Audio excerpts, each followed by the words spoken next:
नमस्कार साथियों, स्वागत है आपका हमारे यूट्यूब चैनल में। जैसे कि आपको पता है, हम देख रहे हैं हिंदी नेट सेट अध्ययन में झूठा सच उपन्यास। इसमें हमने कल देखा कि गांधी जी का जो अनशन था वह छूट गया है, समाप्त हो गया है। और जो काफ़ी जो मिस अग्रवाल है, मिस्टर सूर्या है, डे है, डॉक्टर श्यामा, यह सब कुछ जो है वह पार्टी कर रहे थे। और वह पार्टी करने के बाद वह चर्चा करने के बाद फिर निकले और वह गए थे। यहाँ तक हमने देखा था और इसके आगे का भाग आज देखेंगे। तारा ने घूमकर देखा, रावत साहब की गाड़ी का दरवाज़ा खुला हुआ था। रावत साहब विदाई के लिए उसकी ओर हाथ बढ़ाए थे, यानी वह सभी जा रहे हैं और वह तारा को हाथ मिलाने के लिए रावत साहब रुके हुए थे। तारा से हाथ मिलाकर रावत ने कहा, गुड नाइट मिसेज, और मिस्टर अग्रवाल के साथ आप भी ज़रूर आइएगा। फिर वह रावत कहते हैं तारा से कि गुड नाइट। जब अग्रवाल साहब और अग्रवाल मैडम आएंगे तो उनके साथ आप भी ज़रूर आएगा, ऐसा वह कहते हैं। तारा ने हाथ मिला देने के बाद भी अभ्यास के कारण हाथ जोड़कर नमस्कार कर दिया। यानी वह जो रावत साहब है वह तारा से हाथ मिलाते हैं, लेकिन तारा जो है वह नमस्कार करती है, हाथ नहीं मिलाती है। तो और फिर चले जाते हैं। बच्चों को 9 बजे ज़रूर सुला देने के नियम के कारण तारा को भी साधारण उस समय अवकाश हो जाता था। वह अपने कमरे में 10:30-11 तक कोई पत्रिका या पुस्तक पढ़ती रहती थी। यानी बच्चे जो भी थे वह रात को सोने के बाद वह नियमित रूप से कोई पत्रिका या कोई पुस्तक पढ़ती थी। 11:30 बज गए थे, परंतु तारा को अभी तक नींद नहीं मालूम हो रही थी। उस दिन 11:30 बज चुके, फिर भी तारा को नींद नहीं आ रही थी। लेटकर उसने एक पत्रिका खोल ली। ध्यान पत्रिका में न रम कर बड़े लोगों के आचार व्यवहार की ओर ही जा रहा था। साधारण लोगों में जो कुछ इतना बुरा समझा जाता है, उसे यह लोग अपराध, लज्जा और भय की भावना के बिना निसंकोच करते हैं। यानी वे सोच रही है कि पढ़ने के लिए मन भी नहीं लग रहा है, अब अध्ययन करने के लिए, और नींद भी नहीं आ रही है। तो वह सोच रही है, यदि साधारण व्यक्ति कोई शराब वो पीता है तो कितना वह एक कोलाहल मचा देता है, लेकिन यह लोग पीते हैं, पीने के बाद भी कुछ नहीं, कोई अपराध या कोई लज्जा महसूस नहीं करते हैं और कितनी एक अच्छी तरह से वार्तालाप कर रहे थे, ऐसा वह सोच रही है। शराब पीकर लज्जित नहीं होते, बेहोशी में बकते या गिरते नहीं भी है। दूसरे ही ढंग के लोग हैं, शराब पीकर राजनीति और सामाजिक समस्याओं पर तर्क करते हैं। यानी तारा सोच रही है कि कोई आम इंसान यदि शराब पीता है तो वह शराब पीने के बाद झगड़ा करता है या कुछ अन्य हरकतें करता है, लेकिन यह जो लोग हैं कितने अच्छे हैं, यह शराब पीकर भी कितनी अच्छी तरह से बात करते हैं, कितनी एक अच्छे राजनीतिक पर जो भी सामाजिक चर्चा है उस सामाजिक समस्याओं पर तर्क लगाते हैं। यानी वार्तालाप अच्छे तरह से सकारात्मक दृष्टि से वार्तालाप करते हैं शराब पीने के बाद भी, ऐसा तारा सोच रही है। मिसेज अग्रवाला को मेरा ऊपर रह जाना अच्छा नहीं लगा। मैं क्या कहती फंसी गई थी। यानी मिसेज अग्रवाला जो है वह तारा उसी कमरे में रह गई थी, यह उसको अच्छा नहीं लगा। लेकिन तारा भी लौट कर आने ही वाली थी नीचे, लेकिन उसी रास्ते से नीचे वो मेहमान लोग भी आए तो वह उसका निकलना मुश्किल हो गया। उसने में श्यामा ने भी उसको बैठाया, तो वह तारा भी वहाँ रुकना नहीं चाहती थी, लेकिन मजबूरन वहाँ उसको रुकना पड़ा। यह जो बात है यह मिसेज अग्रवाला को बुरी लग रही है या गलत लगी है, यह तारा सोच रही है। मेरा बोलना उन्हें अच्छा नहीं लग रहा था। उस समय बात मुँह से निकल ही गई। यानी वो तारा जो बोल रही थी वह भी मिसेज अग्रवाला को उसका तारा का बोलना या बातें करना अच्छा नहीं लग रहा था, लेकिन फिर वह सामने वाला बोलता है तो बोलना ही पड़ता है, ऐसा वे कह रही है। 19 जनवरी 6 दिन की उत्तेजना और अव्यवस्था के पश्चात सोमवार प्रातः से सब काम यथावत होने लगे थे। यानी गांधी जी का जो अनशन छूट गया है, सब कुछ जो काम है वह पहले के जैसा एक अच्छी तरह से चलने लगा था। कोई किसी बात का टेंशन नहीं था, कोई तनाव नहीं था, कोई समस्या नहीं थी। सब कुछ अपना जो भी नियमावली है उसके अनुसार काम चल रहा था। तारा बच्चों को स्कूल भेजकर अखबार लेने जा रही थी। तारा का मन कुछ खिन्न था। यानी सुबह जब बच्चे स्कूल गए हैं तो तारा अखबार पढ़ने के लिए अखबार लेने जा रही थी और तारा का जो मन था वह खिन्न था, एकदम स्तब्ध था। सुबह सुबह मालकिन ने कुछ उटपटांग बक दिया था। लाली की किताब नहीं मिल रही थी। शिवनी और तारा पुस्तक ढूंढ नहीं पाई। यानी वहाँ जो मालकिन थी उसमें कुछ गुस्से में उटपटांग बातें कही थी, क्योंकि जो लाली थी उसकी किताब मिल नहीं रही थी और तारा और शिवनी दोनों भी ढूंढ रही थी, लेकिन वह किताब मिल नहीं पाई थी, इसलिए वो मालकिन गुस्सा हो गई थी। लाली को पुस्तक के बिना ही स्कूल जाना पड़ा। मालकिन को पता लग गया था। बोल पड़ी थी, बच्चों की फिक्र के लिए इन्हें फुर्सत कहाँ है। जबान चलाने से सर जाए तो हाथ क्यों हिलाए, लोगों में बैठकर बहस करना जानती है। यानी वह उस अग्रवाला मैम ने कह दिया था तारा से, इसको तो बच्चों को पढ़ाने के लिए लाया है, लेकिन इसको बच्चों को पढ़ाने के लिए या बच्चों की देखभाल करने के लिए इसके पास समय ही कहाँ है। जो अन्य जो लोग हैं उसके सामने ज़बान चलाना यानी बातें करना जानती है अच्छी, ऐसा कह के वह टोकती है। तारा को बहुत बुरा लगा। वह संध्या ही बच्चों के बस्ते ठीक करके रख देती थी। यानी तारा को बुरा लगा उसका कहना, और वह संध्या के समय ही, रात के समय में ही, सुबह जब बच्चे स्कूल जाते हैं तो उसके जो भी बैग है, जो भी स्कूल ले जाने का बस्ता है, वह ठीक करके रख देती थी। लेकिन उस दिन वह सब कुछ आए थे तो वह रात में जो बस्ते का यानी जो उसके जो किताबें है वह एक साथ बैग में रखना भूल गई थी। पिछली रात समय ही नहीं मिला था। उसे खिन्नता थी, रात मुझे स्वयं दूसरे झगड़ों में उलझा दिया। यानी उसको अभी तारा को लग रहा है कि यह दूसरे का गुस्सा इस पर निकाला, ऐसा वह सोच रही है। वह तो मेरा काम नहीं था, आप ताने दे रही है, नौकर रखा है, तनख्वाह देती है तो डांटने का चाव पूरा नहीं करेगी। यानी तारा सोच रही है यदि उसने मुझे नौकरी पर नौकर रखा है तो उसका डांटने का जो अधिकार है वह कैसे छोड़ सकती है, ऐसा तारा सोच रही है। अपना कोई दोष न समझकर तारा ने अखबार उठा लिया था। यानी उसका कोई दोष नहीं था तारा का, फिर भी वह मालकिन बोल रही थी, फिर वह ऐसा सोचकर उसने अखबार उठा लिया पढ़ने के लिए। खूब सर्दी थी। वह बाई ओर के बरामदे में चढ़ती धूप की पहली किरण में खड़ी खड़ी अखबार देख रही थी।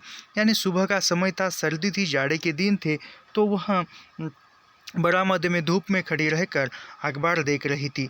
Good morning. तारा ने नरोत्तम का स्वर पहचान कर अखबार से आँख उठाई। यानी वह नरोत्तम ने गुड मॉर्निंग कहा और तारा ने उसकी तरफ देखा। मालकिन की कड़वी बात के प्रभाव के कारण मुस्कुरा न सकी, गुड मॉर्निंग का उत्तर दे दिया। यानी वह मालकिन ने डांटा इसलिए वह थोड़े गुस्से में थी, और नरोत्तम ने नमस्कार किया, गुड मॉर्निंग किया, तो वह बिना मुस्कुराए उसका उत्तर दे दिया। नरोत्तम ने ऊनी ड्रेसिंग गाउन की जेबों में हाथ घसाते हुए पूछा, कैसी तबीयत है। यानी नरोत्तम ने पूछा कि कैसी तबीयत है। ठीक है, कल संध्या क्या इन लोगों ने तुम्हें परेशान किया। नरोत्तम पूछ रहा है कि कल रात को इन लोगों ने तुम्हें काफ़ी परेशान किया क्या, ऐसा क्या मतलब। तारा ने माथे पर बल पड़े गए। यानी वह तारा पूछती है कि आपका क्या मतलब है, ऐसा पूछकर उसके माथे पर बल बढ़ जाता है। ज़बरदस्ती ऊपर रोक लिया और शायद ड्रिंक लेने के लिए विवश किया। नरोत्तम ने अपने पिता के प्रति क्रोध से पूछा। नरोत्तम का उसका व्यवहार पता था उन लोगों का, इसीलिए वह तारा से पूछ रहा है कि उन लोगों ने आपको ज़बरदस्ती रोककर शायद ड्रिंक लेने के लिए विवश किया या शराब पीने के लिए आपको ज़बरदस्ती की। शायद पिता के प्रति वह क्रोधित हुआ क्योंकि उसका पिता ऐसा ज़बरदस्ती करता है, इसको पता था नरोत्तम को। कौन कहता है। तारा ने अपने अपमान की अफवाह का विरोध किया। किसने कहा। यानी तारा कहता है कि कौन कहता है और किसने कहा, ऐसा वह कहती है। उन लोगों के बैठने के लिए कहा और साहब ने भी कहा तो मैं रुक गई, ज़बरदस्ती की कोई बात नहीं थी। यानी वो तारा कह रही कि वह लोग कहे रुको और साहब ने भी कहा कि रुको, इसलिए मैं रुक गई, कोई ज़बरदस्ती की बात नहीं थी, आपको विवश नहीं किया। नरोत्तम के स्वर की उष्णता उड़ गई। यानी नरोत्तम एक आश्चर्य से पूछ रहा है कि आपको विवश नहीं किया पीने के लिए, ऐसा वह कहता है।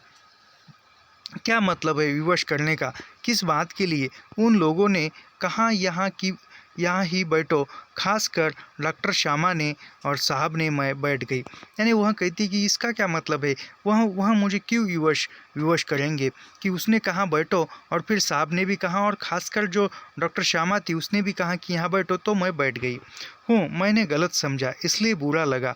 अम्मा जी कह रही थी वहाँ तो ऐसी नहीं लगती, यानी वहाँ कहती है, नरोत्तम कहता है कि मुझे लगा ज़बरदस्ती, इसलिए बुरा लगा। तो उस अम्मा यानी उसकी माँ कहती थी कि ऐसी लड़की ऐसी नहीं लगती, यानी वह पीने वाली या कुछ हंसी मजाक करने वाली ऐसी तारा का स्वभाव नहीं था, ऐसी उसकी माँ कहती थी।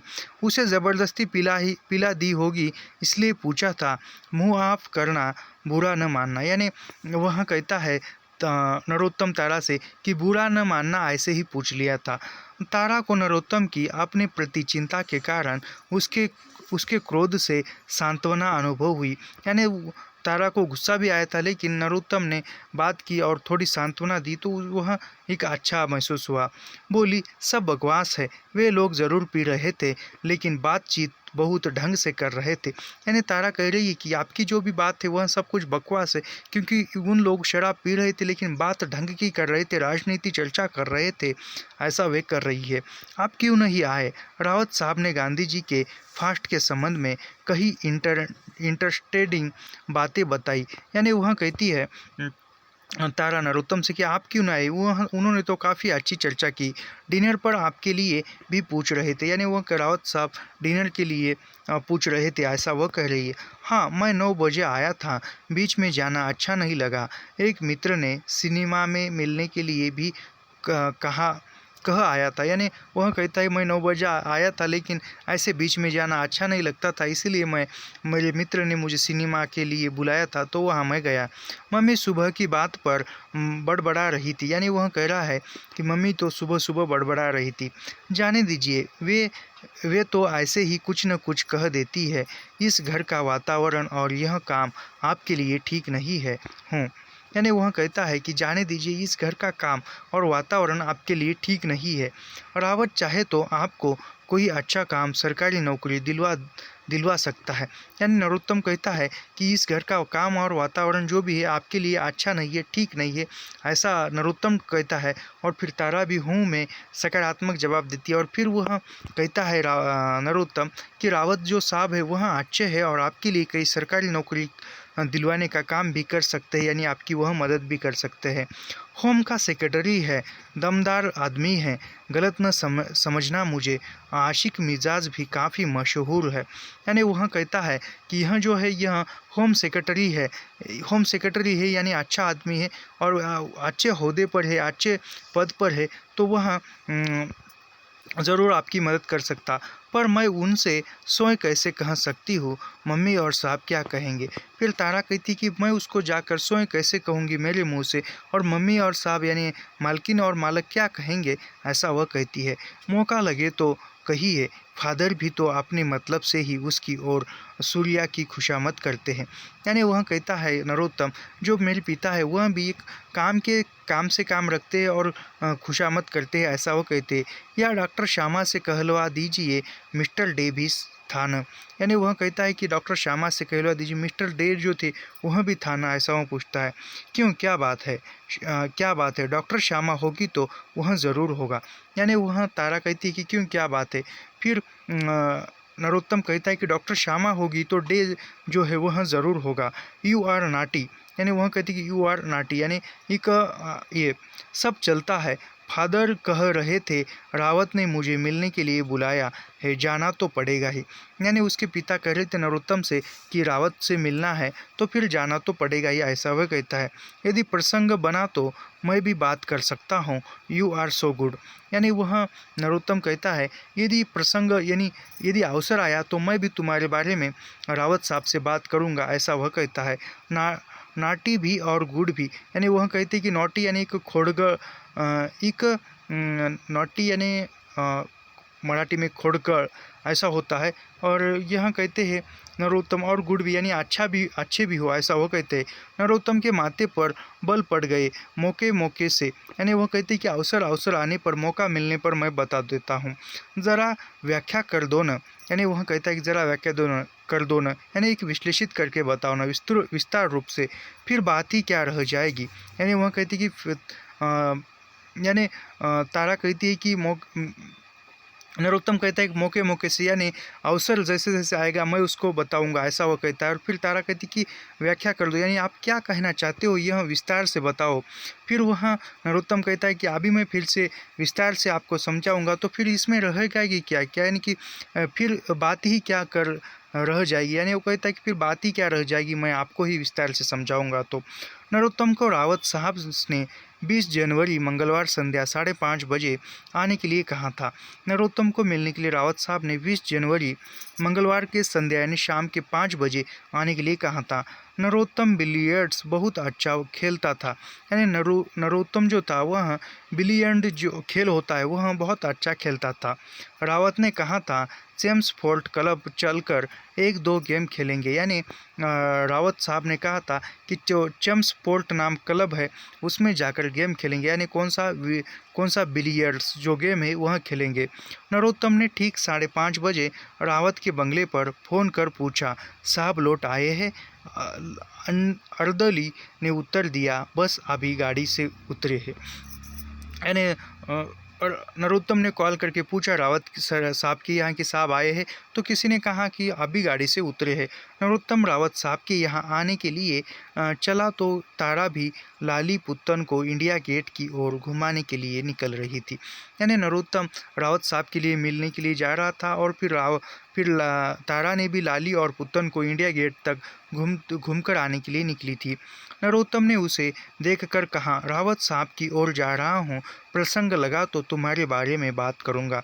यानी फिर नरोत्तम ने देखा और वह कहता है, मैं रावत साहब से मिलने के लिए जा रहा हूँ, यदि प्रसंग आया, यदि मौका मिला तो मैं तुम्हारे बारे में बात करूँगा नौकरी दिलवाने के लिए। आज मौका है, वरना तो शायद ही वे कभी 7, 7:30 से पहले सेकेंडरिएट से लौटते होंगे। यानी वह कहता है कि आज मौका है, आज वे जल्दी आए, नहीं तो वह 7, 7:30 बजे ही काम से लौटते हैं। जब मिनिस्टर रात रात भर जाग रहे हैं तो सेक्रेटरियों को कहाँ आराम। यानी वह कहता है जब मिनिस्टर जो है वह तो रात रात भर जागते हैं, तो सिक्योरिटी जो है उसको तो जागना ही पड़ता है, ऐसा वह कहता है। आज पटेल साहब किसी कारण जल्दी चले गए होंगे तो रावत भी उठ आए। यानी वह कहता है कि जो रावत जो है वह सिक्योरिटी का जो है यानी सिक्योरिटी है मिनिस्टर का, और वह कहता है कि पटेल साहब, यानी जो मिनिस्टर है वह पटेल है, और वह कहता है कि मिनिस्टर जल्दी गए तभी यह आए हैं, ऐसा वह कहता है। 8 बजे तक लौटूंगा। फिर नरोत्तम कहता है कि मैं रात 8 बजे तक लौटूंगा। तारा 7 बजे बच्चों को लेकर लौटी तो मिसेज अग्रवाला फ़ोन पर किसी से बात कर रही थी। फ़ोन रखते रखते मिसेज अग्रवाला बोल उठी, सत्यानाश होए इन पंजाबियों का, जालिम जाने क्या करके रहेंगे, महात्मा जी पर भी बम फेंक दिया है।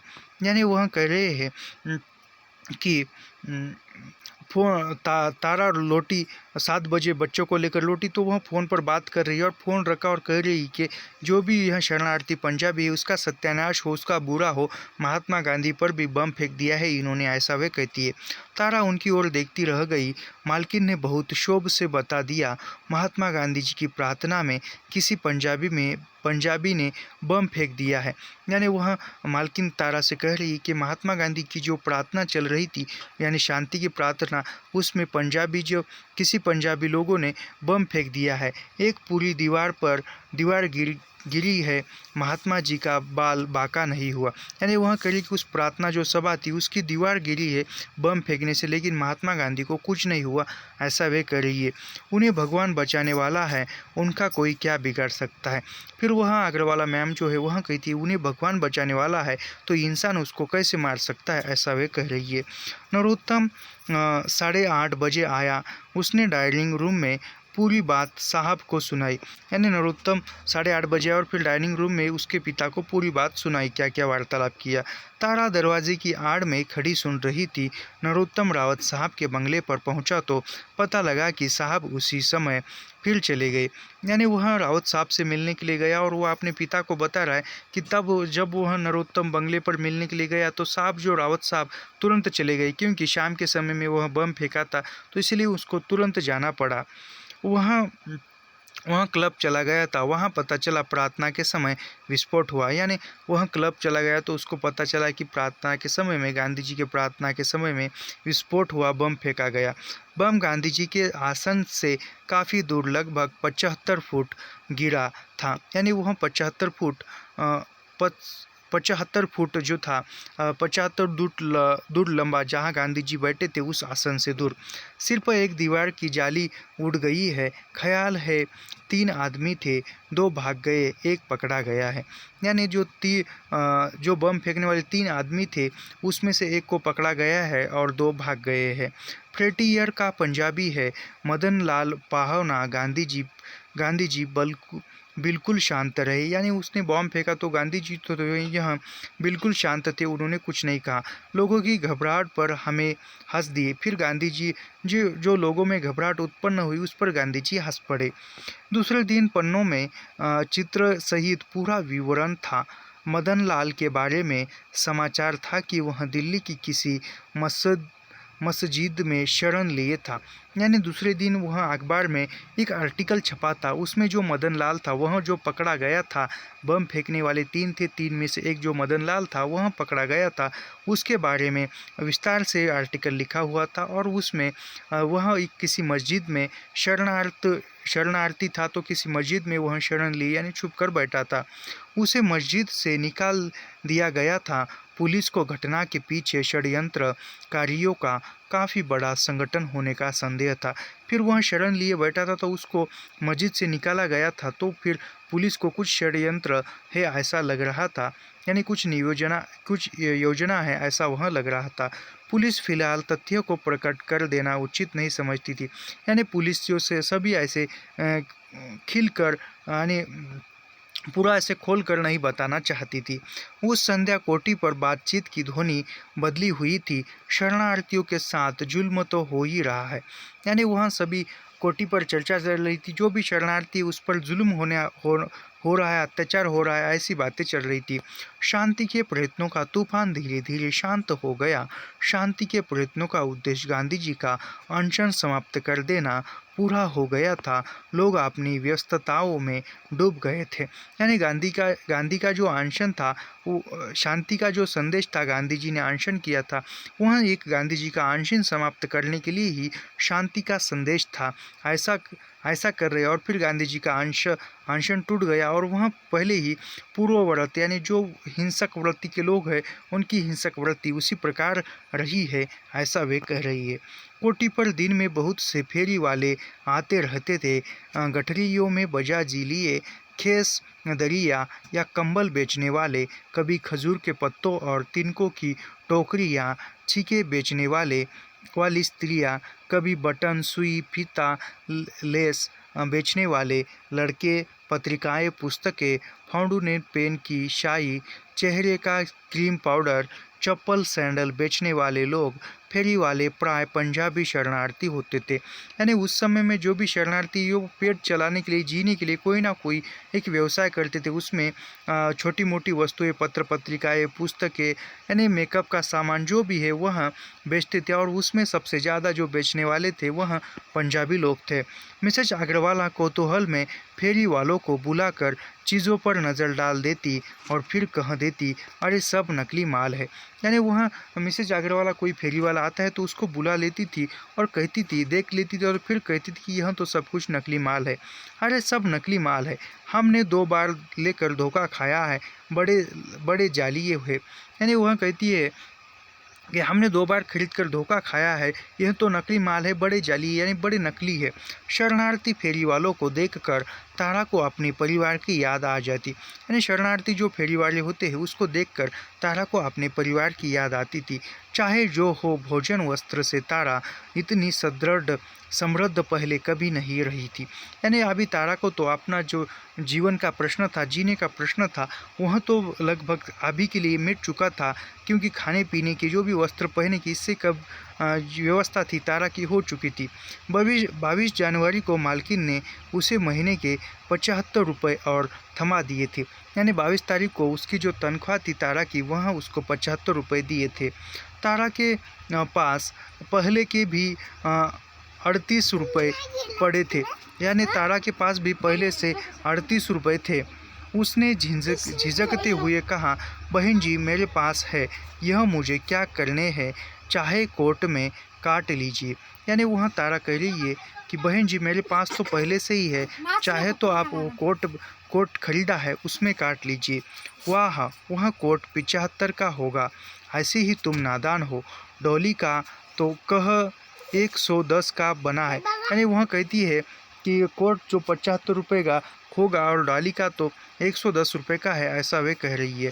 हम क्या जाने, हमें किसने बताया है कि कितने का है। यानी वह कहती है कि हमें क्या जाने, हमें किसने बताया। तारा ने बहुत दृढ़ नीचे से नरोत्तम को कोट के दाम देने चाहिए। यानी तारा ने जो नरोत्तम ने पैसे दिए थे वह लौटाने चाहे। उसे मालूम था कि कोट 96 का था, यानी 96 का कोट था। नरोत्तम ने रूठ कर उत्तर दिया, आपके मन में जाने क्या परायापन है। यानी वह तारा पैसे दे रही है तो नरोत्तम कह रहा है कि आपके मन में क्या परायापन है, मैं तो आपसे निसंकोच ज़रूरत पर मांग लेता हूँ। यानी नरोत्तम कहता है मुझे जब कमी महसूस होगी तब मैं निश्चित मांग लूँगा। उस दिन कनॉट प्लेस में ₹3.5 सिगरेट के लिए नहीं लिए थे। यानी फिर नरोत्तम कहता है कि मैंने उस दिन मेरे पास नहीं थे तो ₹3.5 आपके पास से सिगरेट से लिए थे ना, मैं अपने ₹3.5 काट लूँगी। तारा ने रूखेपन से कहा। फिर तारा कहती है कि मैं वह ₹3.5 काट कर लूँगी, मैं तो नहीं दूंगा। वो न उधार कहकर लिए थे, कोट डैडी के कहने से खरीदा गया था। यानी वह कहता है कि मैं तो ₹3.5 नहीं दूंगा, क्योंकि मैंने उधार बोलकर लिए ही नहीं थे, और कोट जो भी खरीदा है वह तो पिता के कहने पर खरीदा था, ऐसा वह कहता है। आप उनसे बात कर ले। नरोत्तम और बात सुनने से इनकार कर दिया। यानी और ने कुछ तारा कह रही थी तो वह ने बात सुनने के लिए इनकार कर दिया। तारा सोचती शायद माता पिता भाई बहनें अभी तक किसी कैंप में पड़े होंगे। यानी तारा सोचती उसके परिवार वाले माता पिता जो भी है वह कैंप में किसी पड़े होंगे। माता कितनी विवश परंतु ममता भरी थी। यानी माता विवश थी लेकिन ममता भरी होगी, ऐसा वह सोचते हैं। पिताजी भी हृदय के कितने अच्छे परंतु गरीबी से कितने दबे हुए थे। यानी पिताजी भी स्वभाव से अच्छे थे लेकिन गरीबी के कारण एक दबे हुए थे। हम हालत पे उन पर जाने कैसी बीत रहेगी। यानी अभी उस पर इस हालत में क्या विवशता बीतती होगी, ऐसा वह सोच रही है। विवशता में ही उन्हें अपना बोझ उतारने के लिए मुझे हाथ पांव बांध कर सौंप देना पड़ा कि वे समाज की दृष्टि से न गिर जाए। यानी विवशता से ही उसका विवाह कर देना पड़ा था तारा का, ऐसा वह कह रही है। तारा अपने प्रति अन्याय के लिए माता पिता को क्षमा कर देने के लिए तैयार थी परंतु भाई को नहीं। यानी वो जो भी माता पिता है उसको वह क्षमा कर देना चाहती थी जो भी तारा पर अन्याय हुआ है, लेकिन भाई को नहीं। भाई तो उदार और प्रगतिवादी होने का दम भरते थे, अपना विवाह जात पात तोड़कर करना चाहते थे, मुझे आश्वासन देकर धोखा दिया। यानी उसका जो भाई है वह भाई जात पात तोड़कर, यानी जो जहाँ तारा चाहती है वहाँ उसका विवाह कर देना चाहते थे, लेकिन अब आश्वासन छोड़कर धोखा दिया, ऐसा तारा सोच रही है। तारा सोचती यदि वह रेडियो के माध्यम से या और उपायों से पता लेना चाहे तो क्या परिवार का पता नहीं लग सकता। यानी तारा सोचती है यदि किसी रेडियो में समाचार दिया जाए तो अभी भी मेरा परिवार मुझे मिल सकता है। पहले गोपाल शाह के परिवार का पता कर ले। यानी पहले जो गोपाल शाह है उसका परिवार पता चल जाए तो चल जाएगा। साहब उन्हें नाम से जानते हैं तो ज़रूर उनका पता कर सकते हैं। यानी साहब यदि जानते हैं तो ज़रूर पता कर सकते हैं, ऐसा वे सोच रही है। परिवार के साथ रहने के लिए वह नहीं जाएगी, पर पास व्यर्थ में पड़ा ₹100 तो उनकी सहायता के लिए उन्हें भेज देगी। यानी उसके साथ रहने के लिए तारा नहीं जाएगी, लेकिन जो भी पैसे है वह उनके पास भेज देगी, ऐसा वह सोच रही है। ससुराल वाले जाने कहाँ होंगे, घर में आग लग गई थी पर वे लोग तो बच ही गए होंगे। यानी तारा कहती है कि मेरे ससुराल वाले कहाँ होंगे, मुझे भी पता नहीं, घर में तो आग लग गई थी, किसी तरह मैं ही भाग आई हूँ और वो भी लोग बच गए होंगे। यदि माता पिता ने मेरा फिर ससुराल जाना ही धर्म समझ लिया तो फिर तारा सोच रही है कि यदि माता पिता ने मेरा फिर ससुराल जाना धर्म समझ लिया, यानी कर्तव्य समझ लिया, तो मैं क्या करूँगी, ऐसा वह सोच रही है। ऐसी बातें सोचने से तारा के मन पर भारी बोझ पड़ा। उसने गहरी सांस लेकर निश्चय कर लिया, इन चिंताओं से क्या लाभ। यानी तारा सोच रही है और उसके मन में एक तनाव सा उत्पन्न हो रहा है, और फिर उसने एक लंबी सांस खींच ली लेकर फिर जो इन चिंताओं में खोने से क्या लाभ, ऐसा वे सोचकर सभी चिंताएं, सभी विचार भूल जाती है। 30 जनवरी संध्या 5 बजे पड़ोसी दुग्गल साहब की छोटी लड़की शुचि के जन्मदिन की पार्टी थी। यानी 30 तारीख के समय 5 बजे जो पड़ोस की लड़की थी शुचि, उसके यहाँ जन्मदिन की पार्टी थी। लाली और पुतन को मालकिन के साथ वहाँ जाना था। यानी लाली और पुतन जो भी थे उनको मालकिन के साथ उसके जन्मदिन के लिए जाना था। 21 जनवरी शनिवार को रावत साहब ने साहब मिसेज अग्रवाला और नरोत्तम को चर्च स्पोर्ट क्लब में डिनर के लिए बुलवाया था, और तारा को भी लाने के लिए भी विवश रूप से अनुरोध किया था। यानी 21 जनवरी को रावत साहब ने मिसेज अग्रवाल, नरोत्तम और तारा को मिलने के लिए बुलाया था। तारा ने नरोत्तम से बात की। मैं तो कभी किसी क्लब में नहीं गई, झिझक मालूम होती है। यानी तारा कह रही कि मैं इससे पहले कभी किसी क्लब में या किसी पार्टी में नहीं गई है, तो मुझे कुछ झिझक मालूम होती है, ऐसा वे करिए। मेरी चप्पल भी टूट गई है। बच्चे दुग्गल साहब के यहाँ जाएंगे, एक जोड़ा सैंडल ले लूँ, चलो कनाड प्लेस में आवे। यानी वह कहता है कि चलो बच्चे तो गए हैं, तो हम कनाड प्लेस में जाकर एक सैंडल खरीदते हैं, ऐसा नरोत्तम कह रहा है। 5:15 बजे कनाड प्लेस में पहुंचकर नरोत्तम ने कहा, पहले हमें ब्लू नाइट में काफ़ी पिलवा दो, तुम्हारा सैंडल बाद में देखा जाएगा। यानी नरोत्तम और तारा कनाड प्लेस में पहुंचते हैं, और वहां पहुंचने के बाद नरोत्तम कहता है कि पहले वहां ब्लू नाइल जो क्लब है वहां जाकर कॉफ़ी पियेंगे और बाद में तुम्हारी सैंडल खरीदेंगे। नरोत्तम और तारा अभी काफ़ी ख़त्म नहीं कर पाए थे। उन्होंने रेस्तरां में कुछ सनसनी सी अनुभव की। लोग सहसा उठने लगे थे। यानी नरोत्तम और तारा उस ब्लू नाइल क्लब में कॉफ़ी पी रहे थे, तभी कुछ रेस्तरां में कुछ एक हलबली मची। लोग भागदौड़ कर रहे थे और सहसा लोग उठकर भाग रहे थे। ये कुछ कोलाहल मच गया था, या लोगों में कुछ अशांति महसूस हो रही थी। बात क्या है, नरोत्तम ने विस्मय प्रकट किया। फिर नरोत्तम ने किसी से पूछा कि बात क्या है, क्यों ऐसे लोग भाग रहे हैं। रेस्तरां का प्रबंध उनकी ओर बढ़ाया। क्षमा कीजिए, रेस्तरां बंद करना पड़ रहा है। यानी जो रेस्टोरेंट है, जो होटल है, उसका मालिक इसकी तरफ आता है और कहता है कि मैं माफ़ी चाहता हूँ और यह रेस्टोरेंट अब बंद करना है। बिरला भवन में महात्मा गांधी जी की हत्या हो गई है। यानी वह कहता है कि अब यह जो होटल है यह बंद कर रहा हूँ, क्योंकि बिरला भवन में महात्मा गांधी जी की हत्या हो गई है। तारा और नरोत्तम धक्के से रह गए, हाथ में लिए प्याले नीचे रख दिए, और यह सुनकर तारा और नरोत्तम को एक धक्का लगा, आश्चर्य हुआ, और उन्होंने जो कॉफ़ी के प्याले थे वह नीचे रख दिए। मोहन रेस्तरां से बाहर आ गए। दुकानें जल्दी जल्दी बंद हो रही थी। लोग जगह जगह खड़े बातें कर रहे थे। सशस्त्र पुलिस से भरी लारियां घूम रही थी। नरोत्तम और तारा रेडियो पर समाचार सुनने के लिए तुरंत कोठी पर लौट आए। यानी वह सब कुछ बाहर आए उस रेस्तरां के, तो सभी तरफ से दुकानें जो बंद हो रही थी, पुलिसकर्मी भी अपनी जो गाड़ियों में आ रहे थे, सारे दुकान बंद हो रहे थे, सभी तरफ भागदौड़ मच रहा था। तो उसने में तारा और नरोत्तम जो है वह रेडियो पर क्या समाचार है यह सुनने के लिए जल्दी से कोठी पर यानी घर लौट आए। नरोत्तम ने अपना रेडियो लगाने के लिए ऊपर जाने तक का धैर्य न था। नरोत्तम घर आने के बाद ऊपर जाकर रेडियो लगा, इतना इसमें साहस नहीं था। उसने ड्राइंग रूम में रेडियो पर दिल्ली शॉर्ट वेव लगा लिया। रेडियो में गीता का पाठ सुनाई दिया। शोर में गंभीर अवसाद था। 2 मिनट बाद सुना, आज संध्या 5:15 से कुछ पूर्व जिस समय राष्ट्रपिता महात्मा गांधी बिरला भवन से प्रार्थना स्थल की ओर जा रहे थे, एक हिंदू युवक ने पिस्तौल से 3 गोलियां चलाकर गांधी जी की हत्या कर दी है। यानी उसने घर जाकर रेडियो शॉर्ट न्यूज़ जो दिल्ली की चलती थी वह रेडियो लगाया। तो लगाने के बाद ही कुछ गीत चला, और वह गीत चलने के बाद फिर समाचार सुना कि आज जो बिरला भवन से महात्मा गांधी 5 बजे के आसपास जो भी निश्चित समय था उस पर वहाँ जा रहे थे प्रार्थना सभा में, तो उस पर एक हिंदू युवक ने 3 गोलियां चलाकर उसकी महात्मा गांधी की हत्या कर दी गई है, ऐसा समाचार सुनाई दिया।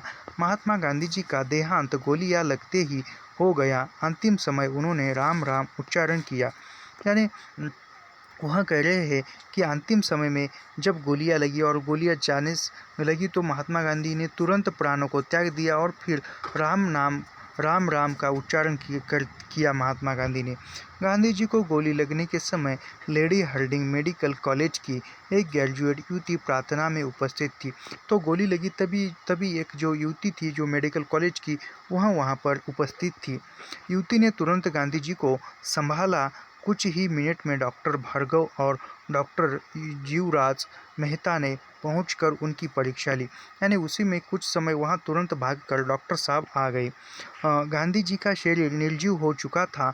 इस समय भारत के गवर्नर जनरल लॉर्ड माउंटबेटन, प्रधानमंत्री पंडित जवाहरलाल नेहरू, गृह मंत्री सरदार वल्लभ भाई पटेल, डॉक्टर राजेंद्र प्रसाद, मौलाना अबुल कलाम आज़ाद बिरला भवन में पहुंच चुके। यानी उस समय में जो स्वतंत्र भारत के पहले पंतप्रधान पंडित नेहरू, गृह मंत्री पहले गृह मंत्री सरदार वल्लभ भाई पटेल और पहले राष्ट्रपति डॉक्टर राजेंद्र प्रसाद और पहले शिक्षा मंत्री मौलाना अबुल कलाम यह भी वहां पर उपस्थित थे।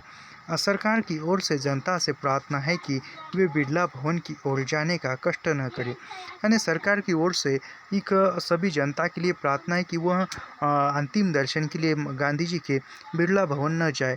बहुत भीड़ के कारण प्रबंध में कठिनाई बढ़ने की संभावना है। यानी सरकार की तरफ से वह कह रहे हैं कि बिरला भवन में न आए क्योंकि वहाँ पर बहुत सी भीड़ है और सभी जो कठिनाई उपस्थित होगी और वहाँ इसलिए आप न आए। इस विषय में अन्य समाचार कुछ समय पश्चात फिर सुनाए जाएंगे। फिर वह निवेदिका कह रही है समाचार सुनाते हुए कि इसके समय की जो भी समाचार है वह कुछ समय के पश्चात सुनाए जाएंगे। मिसेस अग्रवाला ने दुग्गल साहब के यहाँ ही समाचार सुन लिया था। यानी जो मिसेज अग्रवाल वहाँ एक दुग्गल साहब के बेटी का बर्थडे था, जन्मदिन था, वहाँ पर गया और वहाँ पर भी समाचार सुना था। बच्चों को वहीं छोड़कर आ गई थी। यानी जो मिसेज अग्रवाला है वहाँ बच्चों को वहीं छोड़कर आई थी। उन्होंने गद्दर की साड़ी पहन ली थी, बिरला भवन जाने के लिए तैयार थी, परंतु साहब की ओर से कोई समाचार नहीं मिला था। वहाँ आकर उन्होंने जो खद्दर की यानी जो खादी की साड़ी है वह पहन ली थी और वह बिरला भवन जाने के लिए तैयार हो गई थी। लेकिन उसके पति जो अग्रवाल साहब थे उनकी तरफ से कोई समाचार नहीं था, इसलिए वह राह देख रही थी। कुछ ही मिनट बाद अखबार वाले ने साइकिलों पर विशेष अंक बेचते हुए आने लगे। यानी कुछ समय के पश्चात तुरंत एक विशेष अंक के रूप में समाचार पत्र भी निकाला गया और वह फेरी वाले अखबार बेचने के लिए आ गए। तारा ने बच्चों को खाना दे दिया, स्वयं उसने नहीं खाया। यानी तारा ने बच्चों को खाना खिलाया और स्वयं उसने नहीं खाया। अग्रवाला साहब 7:45 बजे आए। मिसेज अग्रवाला रो पड़ी। साहब उन्हें लेकर तुरंत बिरला भवन चले गए। यानी वह साहब 7:45 बजे आ गए और आने के बाद मिसेज अग्रवाला रो पड़ी उसको देखकर और फिर वह तुरंत बिरला भवन चले गए दोनों। प्रातः 8 बजे रेडियो पर सूचना दी गई। गांधी जी की मृत्यु घटना को सुनकर उनकी अंतिम यात्रा और संस्कार का कार्यक्रम बताया गया। यानी वह सुबह 8 बजे रेडियो पर समाचार सुनाई दिया कि गांधी जी की मृत्यु हो गई है, तो उसकी अंतिम यात्रा और संस्कार यानी अंतिम संस्कार का कार्यक्रम बताया गया, समय निश्चित किया गया। सरकारी आदेश के अनुसार राष्ट्रपिता की मृत्यु के शोक और उनके सम्मान में सब सरकारी इमारतों पर झंडे झुका दिए गए हैं। यानी वह राष्ट्रपिता थे, पूरे देश के पिता थे, तो इसी कारण जो सरकारी इमारतों के सरकारी ऑफिसों के सामने जो झंडे होते हैं उसको नीचे किया गया है, ऐसा समाचार सुनाई दिया। सरकारी आदेश से 3 दिन तक सब सरकारी दफ्तर और देश भर के बाजार बंद रहेंगे। यानी गांधी जी की मृत्यु होने के पश्चात सरकार का आदेश था कि जो भी दफ्तर है, जो भी बाजार है, दुकानें हैं, वह 3 दिन तक लगातार बंद रहेगी। 11:12 पर गांधी जी के अंतिम दर्शन के लिए उनका शरीर बिरला भवन की बालकनी पर 10 मिनट तक रखा जाएगा। यानी समाचार यह भी था कि 11:12 पर गांधी जी का जो शव था, जो मृत शरीर था, वह बिरला भवन की बालकनी में सिर्फ 10 मिनट के लिए रखा जाएगा। 11:30 पर बिरला भवन से राष्ट्रपिता के शरीर की अंतिम यात्रा आरंभ होगी। फिर 11:30 यानी 11:30 बिरला भवन से अंतिम यात्रा निकलेगी। संस्कार यमुना के तट पर राजघाट पर किया जाएगा। यानी उसका जो अंतिम संस्कार था, वह अंतिम संस्कार जो यमुना के तट पर, यानी यमुना नदी के तट पर जो राजघाट है, वहाँ पर किया जाएगा। ऐसा समाचार रेडियो पर सुनाई दिया। राष्ट्रपिता के शरीर के प्रति पूर्ण राजकीय और राष्ट्रीय सम्मान अर्पित किए जाएंगे। यानी उन्होंने समाचार में दिया जाएगा जो भी राजकीय सम्मान मृत शरीर को है, गांधी जी को दिया जाएगा। इस यात्रा का प्रबंध दिल्ली क्षेत्र के प्रमुख सेनापति सैनिक व्यवस्था द्वारा करेंगे। यानी जो भी वो अंतिम यात्रा है, उसका जो प्रबंध है, वहाँ जो भी सैनिकों के सेनापति है, उसके द्वारा कर जाएंगे। यानी पूरी एक सुरक्षा में किया जाएगा। विमान को तोपों की बड़ी गाड़ी पर बनाए गए ऊंचे मंच पर रखा जाएगा। यानी जो विमान था अंतिम, जो आजकल वैकुंठ रथ कहते हैं, उस प्रकार का लेकर जाएगा। विमान के आगे और पीछे घुड़सवार सैनिकों के रिसाले 4000 सैनिक, 100 नाविक, 100 वायु सैनिक रहेंगे। यानी जो भी 3 दल होते हैं, वायुदल, नौदल, भूदल, ये तीन दलों के जो सैनिक है, उन तीनों दलों के सैनिक वह शामिल होंगे। वायुदल जो आकाश में लड़ाई करने के लिए रहते हैं, और नौदल जो पानी में, और भूदल यानी जो ज़मीन पर मिलिट्री रहती है, वह 3 दलों के सैनिक जो है वहाँ पर सलामी के लिए उपस्थित रहेंगे। गांधी जी की आरती की यात्रा का राजघाट पहुँचने के लिए निश्चित किया गया मार्ग बताकर निवेदन किया गया कि जनता बिरला भवन की ओर जाने का कष्ट न करे। यानी गांधी जी का जो अंतिम यात्रा निकालने का जो मार्ग है, वह मार्ग बता दिया, रास्ता बता दिया, और कोई आम जनता जो है वह बिरला भवन की तरफ न जाए, ऐसा कहा गया। जनता यात्रा के मार्ग पर सैनिकों और विमान की गाड़ी के लिए स्थान छोड़कर खड़ी रहे। यानी जो अन्य जो लोग हैं, उनको कहा गया कि बाकी की जो जनता है, गांधी जी का जो भी अंतिम दर्शन करना चाहता है, अंतिम देखना चाहता है, वह जो गाड़ियों को रास्ता छोड़कर सड़क के किनारे पर खड़े रहकर देखे, ऐसा वह कहा। राष्ट्रपिता के अंतिम दर्शन करे। सरकार सब लोगों को अंतिम दर्शन का अवसर देने का प्रबंध कर रही है। यानी वह कह रही है कि सरकार की तरफ से सभी को महात्मा गांधी का अंतिम दर्शन हो, अंतिम बार देखने को मिले, इसकी पूरी व्यवस्था जो है वह सरकार कर रही है। मिसेज अग्रवाला ने ध्यान से सूचना सुनी। तारा को बताया वे साहब के साथ 9 बजे ही बिरला भवन चली जाएगी। यानी मिसेज अग्रवाल ने सुना और तारा को बताया कि वह 9 बजे ही बिरला भवन जाएगी, वहाँ से राजघाट चली जाएगी, बहुत बड़ा जुलूस मिलेगा। यानी वहाँ कहती कि बहुत बड़ी भीड़ होगी लोगों की। जुलूस इंडिया गेट से होकर जाएगा। बच्चों को वोहरा साहब की कोठी की छत से जुलूस दिखा देना। यहाँ कहती है तारा को, मैं तो जाऊँगी, बहुत सारी भीड़ होगी, और वहाँ तुम जो है वहाँ बच्चों को इंडिया गेट के पास ले जाकर वोहरा साहब की कोठी पर, यानी घर की छत पर से सब कुछ तुम देखना और बच्चों को भी दिखाना, ऐसा वे मालकिन कह रही है। हम उनके यहाँ फ़ोन किए देते, यानी वह कहती कि उन साहब को फ़ोन कर बता देते हैं। उन्होंने नंदलाल को प्रातः ही हार ले आने के लिए भेज दिया था। यानी मालकिन ने नंदलाल को हार ले आने के लिए भेजा था। फिर उन्होंने शिवनी को बुलाकर कहा, माँ जी को कह देना हमारे और साहब के नाश्ते के लिए परोठा बनवा दो। फिर वह शिवनी को कहती है कि हमारे नाश्ते के लिए परोठा बना दो, हम दोपहर में खाने के लिए नहीं आएंगे। वह कहती है मालकिन कि दोपहर में खाना खाने के लिए हम नहीं आएंगे। रेडियो पर लगातार शोक की धुन बज रही थी। कुछ समय बाद गीत कुरान शरीफ, बाइबल ग्रंथ साहब और सिकंदर अवस्था से पाठ हो रहा था। यानी जो भी धार्मिक ग्रंथ है, उनमें गीता, कुरान शरीफ, बाइबल, यानी जो सभी ग्रंथों की जो सभी धर्मों के जो धार्मिक ग्रंथ है, उसका पाठ रेडियो पर हो रहा था। गांधी जी की अंतिम यात्रा के संबंध में सूचनाएं दी जा रही थी। रेडियो की सूचना के अनुसार गांधी जी के विमान के इंडिया गेट पर पहुंचने का समय 12:30 था। यानी अंतिम यात्रा निकलने के बाद 12:30 बजे इंडिया गेट पर उसका जो शव था वह आने वाला था। परंतु नरोत्तम दादी तारा और बच्चों को लेकर 12:15 से पहले ही इंडिया गेट के समीप आकर रोड के चौराहे पर ओहरा जी कोठी पर पहुंच गया था। नरोत्तम वह तो 12:15 बजे ही वहां पर तारा, नरोत्तम, बच्चे और दादी पहुंच गए थे। शिवनी लाली को गोद में लेकर साथ हो ली थी, यानी शिवनी भी उसके साथ में थी। ओहरा जी की 2 मंजिली कोठी की छत पर 5 पड़ोस से लगभग 100-125 पुरुष जम रहे थे, यानी वहाँ पर भी ज़्यादा भीड़ थी। इंडिया गेट की ओर और दाएं बाएं जहाँ तक दृष्टि जाए भूमि पर मुड़ गए थे, यानी पूरी तरफ भीड़ ही भीड़ थी। तो आज की वीडियो में इतना ही। इसके आगे का अंश है, बाकी की कल की वीडियो में देखते हैं। तो तब तक के लिए धन्यवाद। ऐसे ही लाइन टू लाइन, पंक्ति दर पंक्ति अध्ययन करने के लिए हमारे चैनल को सब्सक्राइब कीजिए, लाइक कीजिए और शेयर करना मत भूलिए। मिलते हैं अगले वीडियो में। धन्यवाद।